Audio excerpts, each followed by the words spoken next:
जय शिवराय. नमस्कार शेतकरी मित्रांनो, निवडणूकपूर्वी 40 मोठे निर्णय घेण्यात आलेले आहेत. कुणाला फायदा होणार, कोणासाठी निर्णय लागू होणार, सविस्तर माहिती व्हिडिओच्या माध्यमातून आपण जाणून घेणार आहोत. व्हिडिओ न स्किप करता शेवटपर्यंत पहा.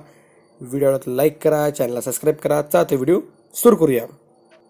शेतकऱ्यांच्या सन्मानासाठी शेतकऱ्यांना आर्थिक मदत लाभ मिळत राहील. म्हणजे मित्रांनो, जे काही शासनाचे शेतकऱ्यांना आर्थिक लाभ मिळत होता, PM किसानचे पैसे असो, नमोचे असो, या कुठल्याही योजनेचे पैसे असो, ते तुम्हाला मिळत राहतील. शेतकऱ्यांच्या सन्मानासाठी गुरांचा पाय आणि तोंडांचे रोग प्रतिबंधित करणार. शेतकऱ्यांच्या सन्मानासाठी दुग्ध सहकारी संस्थांचा करणार विस्तार. शेतकऱ्यांच्या सन्मानासाठी कस्टम हायरिंग केंद्र दुप्पट संख्येने वाढवले जातील. किसान समृद्धी केंद्र आणि कृषी विज्ञान केंद्रांचा विस्तार केला जाईल. ज्येष्ठ नागरिकांसाठी आयुष्मान भारतच्या माध्यमातून मिळणार गुणवत्तापूर्ण निशुल्क सेवा. ज्येष्ठ नागरिकांसाठी पोस्टल आणि डिजिटल नेटवर्कच्या माध्यमातून मिळणार सोशल सिक्युरिटी स्कीमचा लाभ. तरुणांसाठी भारताला बनवणार हाय व्हॅल्यू सर्व्हिसेस आणि स्टार्टअपचे हब. तरुणांसाठी मुद्रा कर्ज 20 लाखांपर्यंत वाढवलं जाणार. तरुणांसाठी भारत 2036 मध्ये ऑलिम्पिक स्पर्धेचे यजमानपद भूषवणार.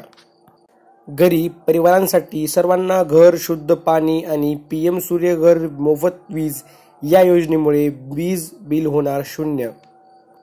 गरीब परिवारांसाठी झोपडपट्टीतील रहिवाशांना मिळणार उच्च दर्जाची घरे. गरीब परिवारांसाठी मोफत गॅरंटी. मोदीची गॅरंटी 5 वर्ष मिळणार मोफत रेशन. गरीब परिवारांसाठी आयुष्मान भारत जन औषधी केंद्र आणि आरोग्य मंदिराच्या माध्यमातून मिळणार निशुल्क आरोग्य सेवा. मध्यमवर्गीय परिवारांसाठी शैक्षणिक संस्थांच्या माध्यमातून मिळणार गुणवत्तापूर्ण शिक्षण.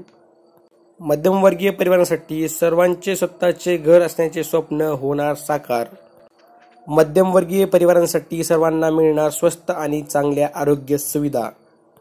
नारी शक्तीसाठी 3 कोटी ग्रामीण महिलांना बनवणार लखपती दीदी. नारी शक्तीसाठी नारी शक्ती वंदन अधिनियम पद्धतशीर अंमलबजावणी केली जाईल. नारी शक्तीसाठी स्वयंसहाय्य गट यांना कौशल्य प्रशिक्षण देईल आणि उत्पादने बाजारात पोहोचवेल. रोजगारांसाठी रोजगार निर्मितीसाठी ग्लोबल कॅपेबिलिटी सेंटर सुरू करणार. आरोग्य, रोजगार व शिक्षणासाठी आरोग्य संस्था अपग्रेड केल्या जातील आणि उच्च शैक्षणिक संस्था देखील अपग्रेड केल्या जातील.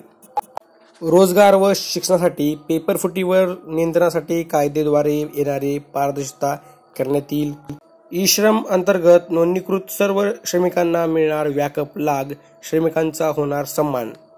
सर्व क्षेत्रांच्या समग्र विकासासाठी ईशान्य भारतामध्ये शांती कायम ठेवणार. ईशान्य भारताच्या दुर्गम डोंगराळ भागाला विकासाशी जोडणार. समग्र क्षेत्रांच्या समग्र विकासासाठी ईशान्य भारतामध्ये शांती कायम ठेवणार. आयलँड पर्यटनाला मिळणार प्रोत्साहन. दुर्गम डोंगराळ भागाला विकासाशी जोडणार. वारसांच्या विकासासाठी सांस्कृतिक स्थळांचा विकास आणि भारतीय सभ्यतेला केलं जाईल सुरक्षित.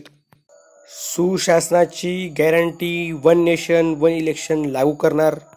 समान नागरिक कायदा लागू होणार.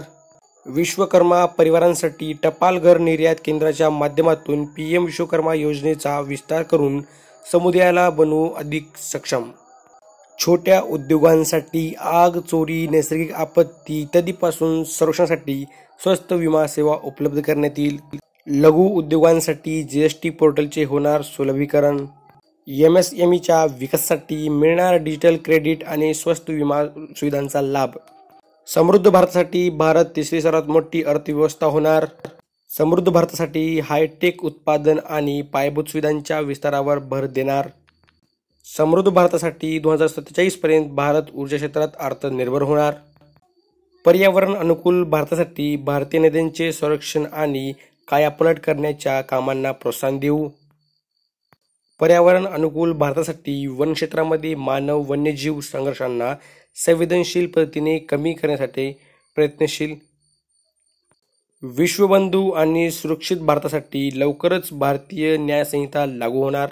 विश्वबंधू आणि भारतीय सुरक्षेसाठी भारताची जागतिक भागीदारी आणि सुरक्षा मजबूत करणार. आहे.